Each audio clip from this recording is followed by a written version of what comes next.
కాబట్టి దయచేసి నేను సంఘాన్ని ప్రేమతో నేను బలపరుస్తున్నాను. అన్ని విషయాల్లో మీరు ముందుకు రండి. మీరు చేయగలిగింది చేయండి. కొంతమంది నేను కష్టపడతానులే సార్ అంటారు.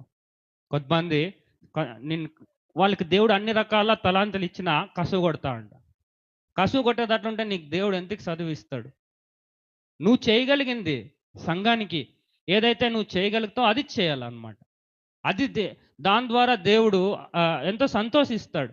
నేను ఒక స్థానంలో నిన్ను ఒక చోటు ఉంచి ఉన్నాడంటే, నువ్వు ఏమి చేయగలవో అదే చేయాలి.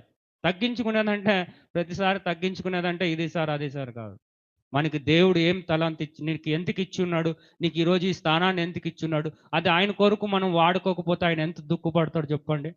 మనం ఒక రూ. 10 పెన్ తీసుకొని, సరింగా రాయకపోతే దాన్ని ఎంత బాధపడతాం మనం? ఇది రాయలేదు, దీనికి ఇంత విలువ చెల్లించానా అని.